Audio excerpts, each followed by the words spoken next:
the retired archivist of the Episcopal Diocese of Pittsburgh. She says she's retired, but she's not. She's still working very hard. And the author of a number of books, chapters, and articles on American history. Her presentation on the margins in Minnesota shares preliminary research in Beatrice Johnston, who served as a lay church worker on the Red Lake Reservation in the early 20th century. So please welcome Dr. Joan. Two caveats at the very beginning. One is this is preliminary because I have not yet been able to travel to Minnesota to reach records that are not available online in various ways. And secondly, this is the first time I've done it, but occasionally I have to do a presentation about somebody where I have nothing that that person herself generated. And I am still, my goal. Yeah, we'll work in your microphone here. Always to be from the pew Thank up, you. from the person up. But in this case, all I have are the mentions of her by others. Well, welcome to Red Lake. It is the largest freshwater lake in Minnesota, entirely within the state. It is also the name of an Indian reservation, an Anishinaabe reservation. You may know them as Chippewa or Ojibwa. And it is also the name of the small village where the Episcopal mission was located, as well as the Indian agency for Red Lake Reservation. To start, I need to get to the Episcopal ministry there. So, it was started in 1876 by the Diocese of Minnesota, then headed by the famous Bishop Whipple, who was known for his advocacy for Native Americans. He was the bishop that was the first to ordain a Native American as priest, and that was Enmegabo, who was there and was Anishinaabe. And Enmegabo worked closely with Joseph A. Gillifan, who was the canon and later on the archdeacon we'll talk about. And they worked in northern Minnesota on a ministry with the Anishinaabe. Now they centered their location. Okay, wrong way. Let's go back here.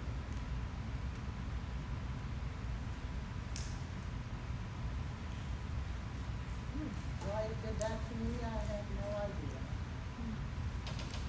What slide showing? Come on. I don't want to sound that. Metal doesn't work very well.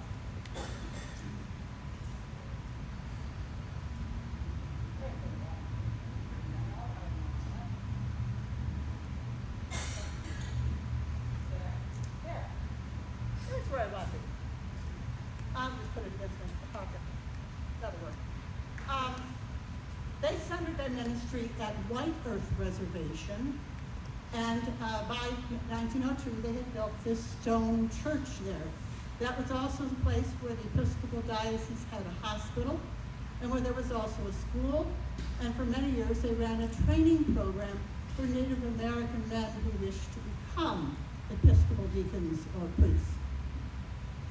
In 1895, the Diocese of Minnesota was split on a diagonal line, if I can get it to work here, so you can see, that goes like that across the state, into the missionary district of Duluth in the northern part, and the Diocese of Minnesota continued in the southern part. It so happened that that also very conveniently put all of the Anishinaabe reservations in the northern part, and the remainder of the Dakota ministries in the south. Many of them had already been removed after a tragic war in 1862 to the Dakotas, but there were some left in Minnesota. The Anishinaabe, this is the modern map of the existing reservations. If you'll notice, Red Lake is the one farthest up here. And it has one little additional spot up here on the Minnesota Notch. which is actually cut off from the rest of Minnesota and the United States by the Lake of the Woods. It's only the land connections are to Canada. This is White Earth.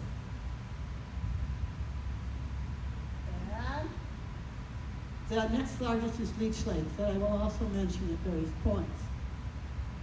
Now, when the missionary district was created, its bishop was appointed as James Dow Morrison from New York.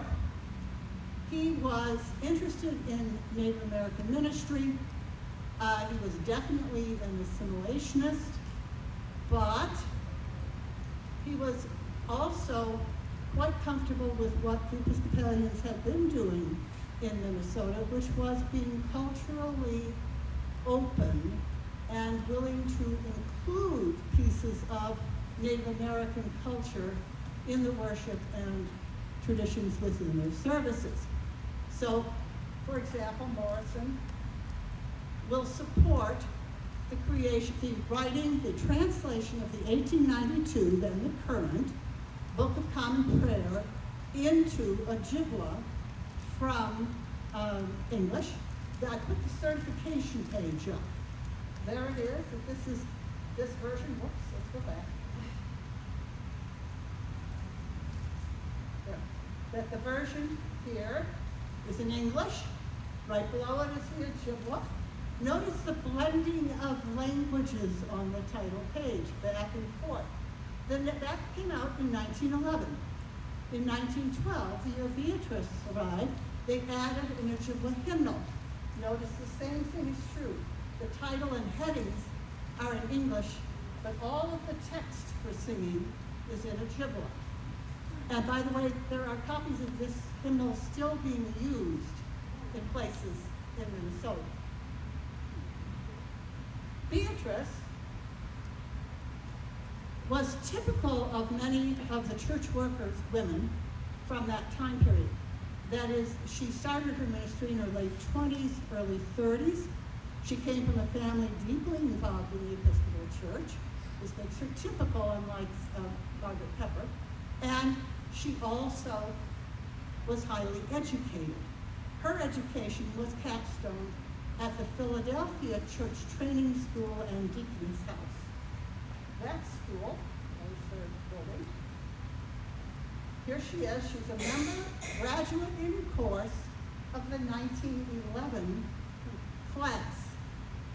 Now I want you to notice how they list their alumni. They go through alphabetically for deaconesses, and then they list the church workers. Let's get the priorities straight here. Even within a church in which deaconesses are marginalized, the church lay workers are even more so, even by their own, the institutions in which they studied. Now, the course of study that they took over 2 years included a number of things that had to do with theology, polity, dogma, biblical texts, for the same things that people would have learned in seminary, and in fact they were taught by the Philadelphia Episcopal Seminary professors. In addition, though, they were also being trained for the kinds of ministry that women would have. Now that means social work, education, nursing, parish visiting, which is a form of social work, Sunday school teaching, which is a form of education. And so they have a number of more practical courses. So there were instructors that were, in fact, called the instructor for hygiene. He did a series of courses that were on sanitation, hygiene, and things you would need for nursing. There are, for example, Bible class teaching. It's really a course on educational, they were taking courses on teaching methods that you would use for different age groups. There is church music, because it's vocal. They might have to lead the music at worship service. Then there's also elementary bookkeeping. If you are running a church institution, somebody's got to be able to keep books. Okay. And then things like cooking and those things. But Beatrice has one other special thing. All of the women who graduate in course do 20 weeks of internship in organizations such as hospitals, social welfare agencies, or schools. That was done in 2 10-week sessions in the summer.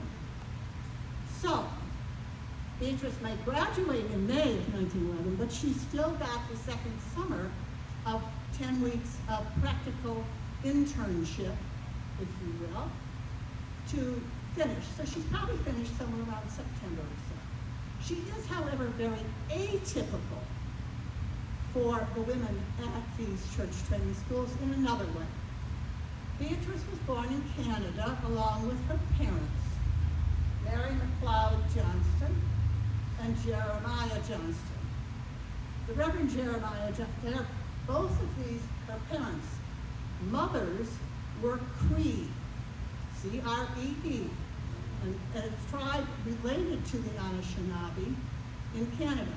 They're matrilineal, which means that Beatrice is considered also a member of the tribe. Her grandfathers, Mary's father was Scottish, Jeremiah's was English. Jeremiah will do lay ministry for a number of years and then go to a seminary in Canada set up especially for indigenous men who wish to be ministers in the Anglican Church. And then he will be sent to serve in the Rainy River area. This is Minnesota in the colored part, and the yellow beige is Canada, and that border between the 2 big lakes, that's the Rainy River.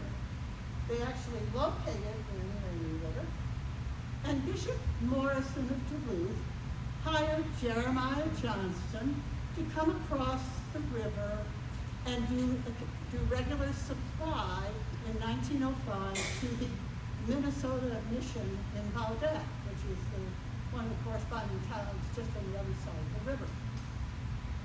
In 1908, he's called, Jeremiah is, to St. Columba at White Earth, to the preeminent Anishinaabe mission in all of northern Minnesota.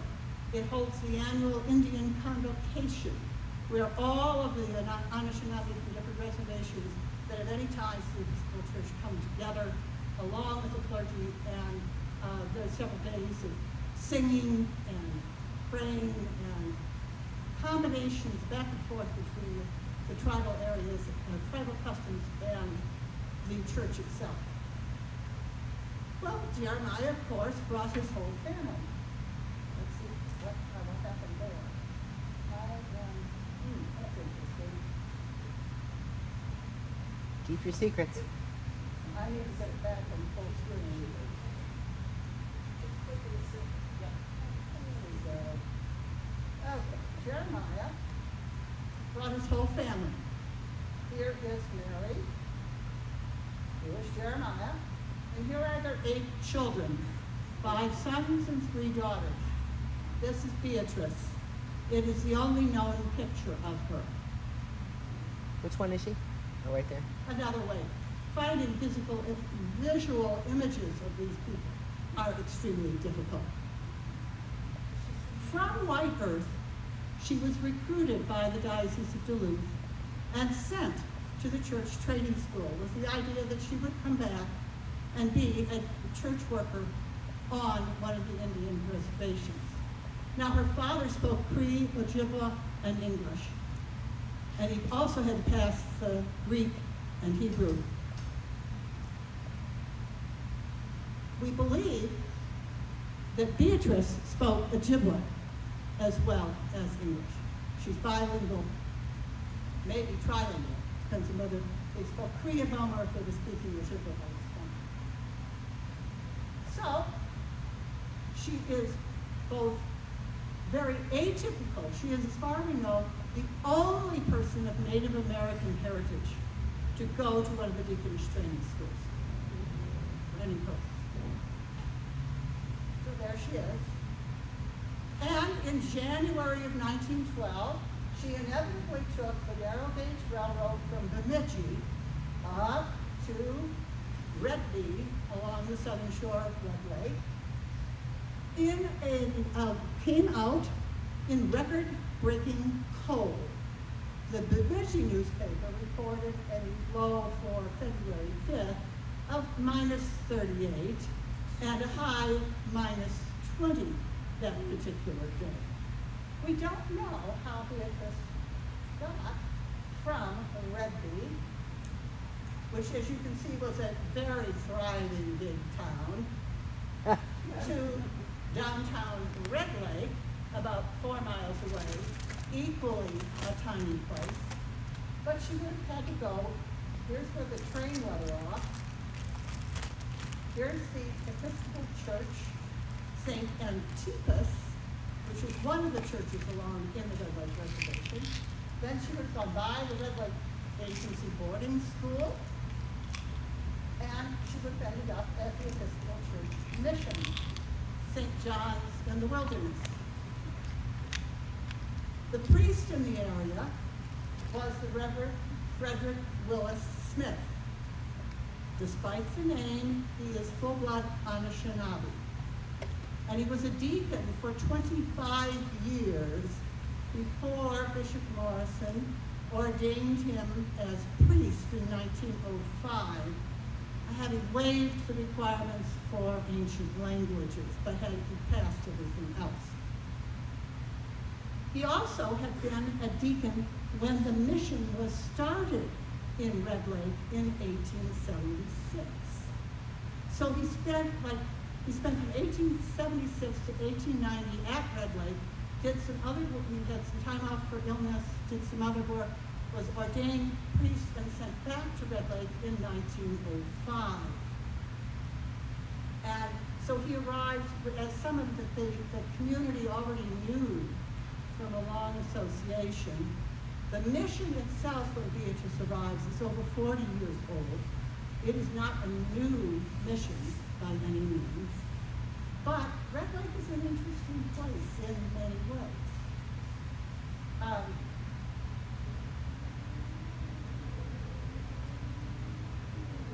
Red Lake, because of the logging industry, there had been lumber mills in the area since 1850s. And there was a sawmill in Red Lake and a sawmill in Redby, which is why the railroad finally got to Redby in 1907. Beatrice was arriving on a route that could not have been done 6 years earlier. And until it came in, Red Lake was one of the most difficult missions to reach in all of northern Minnesota. The bishop cancels visitations on several occasions because it's impassable to get there. But now with the narrow gauge railroad, that's not the case. On the other hand, so it's got lots of white influence. There's an agency school. There's a mission that's been pushing assimilation to some extent for at least 40 years at this point. There is, at the same time, Red Lake is one of only 2 reservations in the United States that will resist the Dawes Severalty Act of the 1880s, and which resulted in the parceling out to individual plots of land to individual Native American adults, and then took everything that was left that had been claimed by that tribe and sold it off as individual plots to lots of white and speculators. In addition, the Dawes Act de-recognized tribal governments. But because Red Lake, although it lost 90% of its property, managed to hold on to the 330,000 acres around the Red Lake, it also held on to its traditional tribal government. So she is in a place where both the tribal governments and tribal traditions are most adamantly being maintained. And that's a place where the white culture is very big. If you want a margin between, this is not between the river and the lake, but this is pretty much between, this is the exact margin. And here is Beatrice, who herself in her own family represents that kind of marginality from both sides. So, the Red Lake, because of the long-term presence of the logging industry, the homes that the Anishinaabe are living in near Red Lake and Redwood tend to be permanent structures of good substance, from logs with actual wood floors, not dirt floors. They are, and while the Native American population that is in the outlying areas, some of them are still in wigwam, birch bark, and in teepees, and are moving around as they do various things that raise money or provide sustenance in the grounds. So she's literally at the point where these two cultures are at most face to face. Now, the bishop, Morrison, comes to do his annual visitation only a month after Beatrice arrives. At this point, if you've done anything in 19th century or early 20th century Episcopal Church convention journals, you will know that there was something called the Bishop's Report, which is a daily account of everywhere he went and whatever he did that was meeting with people. So we have his report for February 15th of that year, where they drove to Red Lake from Redby. Okay. And while he's there, he baptized one person. Note the language. He baptized one, confirmed one person, and baptized an Indian. What's the difference? In his mind, Native Americans needed to have Native American priests. Native American priests were not assigned to white parishes or to white missions. There is a kind of separate but equal that has been played out in this area, although he's very strongly in favor of missions. So what does he do when he's at Red Lake? Well, he also is glad to meet Miss Beatrice Johnston, lately appointed woman worker at Red Lake, and to learn that she was happy in her work. Isn't that nice? Whatever that work was, right? And why is she lately appointed? Because the Diocese of Duluth does not pay her salary. It never pays a cent towards what she is doing. She is getting her income from one of the other mission kinds of sources, the Board of Missions, or possibly, project I'm going to talk about in a minute in more detail, the LACE project. But it is, she is not actually, there's nothing in the Diocese of Duluth that's just a single penny was ever spent on Beatrice, other than the Archdeacon sending a barrel of toys and children's clothes to her in early December of 1912. So she's one of two lay church workers. The other one was Pauline Colby, who will spend over 30 years at Leech Lake. We don't have a picture of Pauline Colby, but we think it's very likely she's one of these three women, because it was taken of a group of women that included the teachers that were at the church workers that were at Leech Lake in 1894, and Colby came to Leech Lake in 1892. But we don't know which one it is, and they're never identified for sure. Now, she also probably went that first year to the diocesan convention, 1912 convention. Duluth is one of the very few dioceses that allowed women to vote in parish meetings. It also allowed them to vote at the diocesan convention and to serve as delegates to the convention. And in 1912, there is one woman serving. I don't have the whole list of all the lay delegates, obviously. I took just a little clipping that showed her. This is Mrs. H.F. Parshall. Heman Parshall was the archdeacon of the diocese, and a major part of his effort was working for Native Americans. Well, they had a problem at that convention. When they counted up noses at the beginning, they did not have enough delegates lay delegates from the parishes and missions that were authorized to create a quorum. So Parshall, archdeacon, gets up and suggests this resolution, that ladies that are present from qualified parishes or missions and are not otherwise represented, that we seek the ladies. Well, I've got a wife who's a delegate. So they, in fact, agree to this. And as a result, we know that Miss Johnston of White Earth, Miss Mackenzie of St. Peter's Duluth, and Mrs. Eden Collier of Holy Apostles Duluth are seated so that they have a quorum and can continue with their business. We don't know if this is Beatrice. It could have been one of her two sisters who came with their father to the convention that year, or it could be Beatrice. Again, because they don't bother to put first name in, we don't know. But she was busy. In fact, part of what she was intended to, expected to do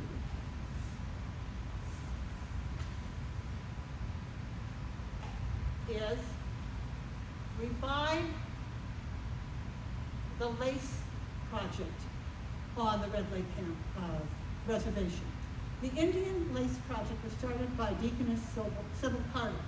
Her goal was to find something that Native American women could do that would actually give them a living wage, that would give them the money to sustain themselves. Their own native crafts were not in style in the late 1890s, early 1910. They weren't making enough, they weren't good sellers. But what Carter found was that European style lace was hot fashion, both for their clothing and for decorating in the house. And so she actually brings in white women as teachers of lace making. Now, this also warmed the hearts of assimilationists. First of all, it's a European craft, and it is being taught by white women to Native Americans. And it required cleanliness. You had to have clean hands, clean clothes, a clean house, or the lace would not be acceptable. These at Beach Lake, you can see they all have white coverings over their clothes while they are working on lace projects.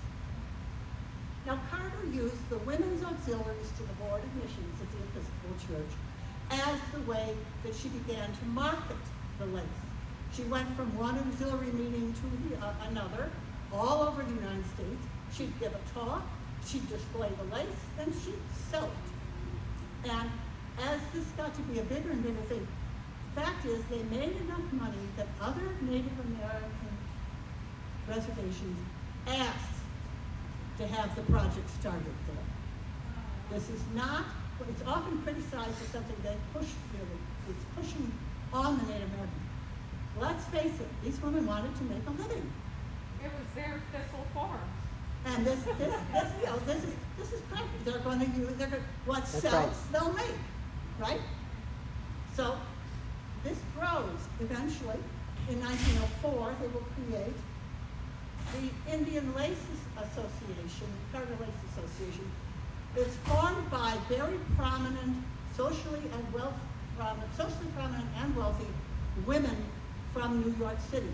They will open a showroom in New York where they will sell this stuff with a permanent sales force. And there are a board of about 30 lady managers that are overlooking the whole project. The small subcommittee of the lady managers that handle the office, I have it up here. I don't know if you can read this name or not, but it says Mrs. Franklin Roosevelt. Yes, Eleanor in one of her earliest roles. Now, in that report, they report on all of these schools, and there are a number in Minnesota, because they started in Minnesota, and it spread outward from these Anishinaabe reservations to other places, but they range all the way from places in New York to California.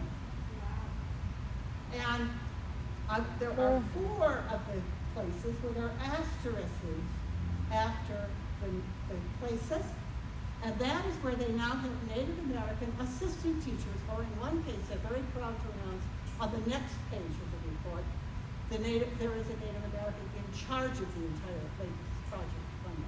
So they were actually, their goal was to turn this over to Native American women to run on. So one of the things that's often criticized as being so top-down, but what you're seeing here is a real attempt to actually empower up, and it only succeeds if the Native American women are willing to do it. Now, it's also criticized because it supposedly pushed out the knowledge about the Native American crafts. But in 1912, when Beatrice arrived at Red Lake, that fall, the county that Red Lake is in, Beltrami County, had their county fair. And in the newspapers, they published an entire section listed, shown here, special premiums for Indian crafts. And I want the first, this big arrow, the first list of them all the way down to here, are all for beading projects of different kinds. Then there's one on basketry. The next year, the Red Lake Indian Agency is running a similar kind of major craft fair, encouraging all of the traditional crafts. And the blue arrows here, here, for all of these along here, and here, are basketry projects. The school was actually teaching traditional native basketry as part of its curriculum. This is Red Lake, remember, but I don't know if it's happening elsewhere, but it was. It was being maintained. The crafts were being maintained. They also, however, Beatrice had succeeded. Right here is a category of prizes for lace in 1913. She's now been working there a year. And in fact, she had brought in the summer of 1912, a woman to teach a 6-week course on what was called Italian cutwork lace. Okay? Staying with me? So, in July of 1912, the Bemidji newspaper runs a front page story, the entire column here. This is not small news, okay? The headline was, Red Lake Indians may exhibit here, because their county fair was about to come. What I want to go here is this line, laces bring in cash. And over $200 each month, $200 each month being paid to women for the Mexican cutwork shell. It's the same thing as the Italian. And products are sold in New York. They're marketed entirely through the general offices of the Civil Carter Association. Well, what are they doing for lace? Well, there's bobbin lace. There's what's called needlework lace, where you embroider over a netting. And there is cutwork lace, where that netting gets cut out after you've done the embroidery. White Earth was doing all 3 kinds. Leech Lake was doing needlework. And according to the newspaper article, the cutwork was being done on the Red Lake Reservation. Where did they get this information? Well, the next day in the Bemidji newspaper appears in the social columns page, where they do all the comings and goings, this little piece. Miss Ada Smith and Miss Beatrice Johnston came from Red Lake this morning, i.e. on the train. The train's going both ways. You can go one day back and forth. And Miss Smith is from New York City and has charge of the lace work among Indians all over the United States. Because Civil Carter, the one who started the project, died in 1908, and the Lace Association is now managing the whole project. These are the first 2 mentions of Beatrice in the newspapers. This is middle of 1912. By the end of 1914, I can find 17 mentions of her in the newspaper. I learned more about her life from the social columns of the Bemidji newspaper and a little bit from the Red Lake Indian Agency newspaper called the Red Lake News than I do from the diocesan records. So, Bemidji itself was really this kind of, it was a place that was attractive to Beatrice. It was a crossroads for railroads. There is the Great Northern going east and west, There is the road that goes north-south down to Minneapolis and up to Rugby. It is a town of 6,000 people with a real shopping center in it. You know, there are actual stores that have supplies and fashionable things and stuff that you might need. And in 1913, it was selected as the site for the last of the 6 normal schools that Minnesota was going to put together. And that school would open by 1919 while Beatrice is still in that area. So the Bemidji is the place she can go where there's actually a little more than a mud rock with 2 buildings on either side. And she goes there frequently. So what do we learn? Well, that first article, the one that was the full column, in July, it has a whole section of the paragraph just on her. Now, most of it's about the lace work, but right here it says, Miss Johnson is also active in nursing the sick, teaching cooking, etc.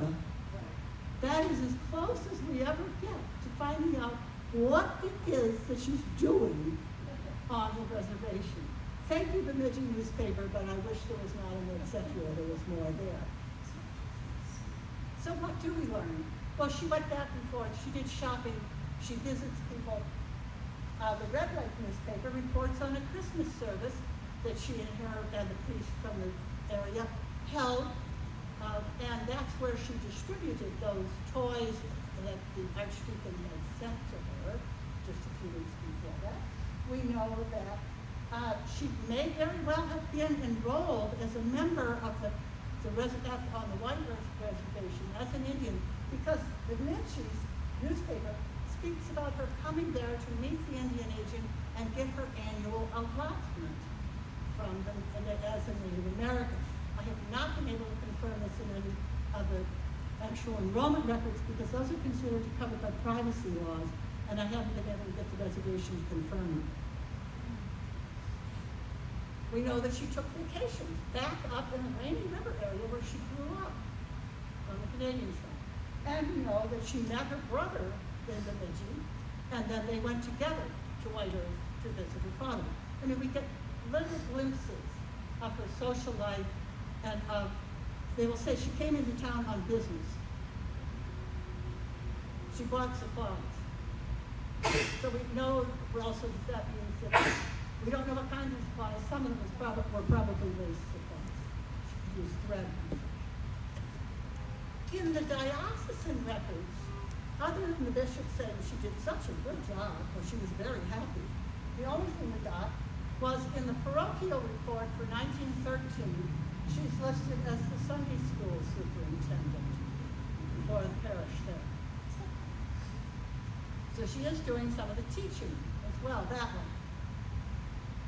In 1914, the bishop's report, which was split over 2 pages here, he came into Red Lake and they confirmed 13 persons. This is a big confirmation class for any parish or mission in Duluth at this point. I think a lot of us would be happy if we had 13 in the confirmation class. And then at the end of it, he notes, it is a pleasure to bear witness to the faithful and fruitful work, never mentioned what, of our woman worker, Miss Beatrice Johnston. Yes. Now, he wrote, the visitation was in January. It appeared in the Diocesan Journal in May. But by that time, she's already had to find other employment. In fact, she had found other employment before he even made this comment. Because he also notes in that 1914, in the bishop's address to the full convention, that the Board of Missions that year for the Episcopal Church is already in the middle fiscal year running a $200,000 shortfall. It would be $300,000 by the end of the year, and by the next year, $400,000. Wow. Excuse me. Guess who the mission will not pay for? Guess who the bishop never mentions in his mission reports to the Board of Missions in the whole years that she's there. He only focuses on getting clergy in those missions. So what has she done? Well, by 1913, she's actually arranging a Thanksgiving dinner so that as an employee of the Red Lake Indian Agency. She's already switched to teaching in the Red Lake Agency schools. And in 1914, it's just a month after the bishop came he came in January. In March, Beatrice reports her as one of the instructors at the Red Lake Indian School. Now, there's something you need to know about the Red Lake Indian School. Bishop Morrison liked it. It was the way he thought schools should be run. That is, they weren't hauling kids away from their reservation school. It was on the reservation. And from the Red Lake Agency News, the kids went home for a week at Christmas time. They went home one Friday a month to their homes. The bishop liked this because he thought the kids would take the white assimilation standards with them to their families. On the other hand, what it also does is the children are never completely divorced from their native communities, their families, or their traditions. So once again, she's working in a kind of hybrid place. But she's also no longer a church worker, and she disappears from the church records. We know that in 1918, the Red Lake Reservation will note that she came to visit their school from Red Bean. This is not a long distance, 4 miles, where she is the public school teacher. So now she's segued out of the Indian reservation, and she's now employed by the school district in that area. But it leaves her there. And what we do know is that her alumni associate, the Philadelphia Training School, begins publishing an alumni directory in 1920. I could get to the 1922, 1929, and 1931 directories.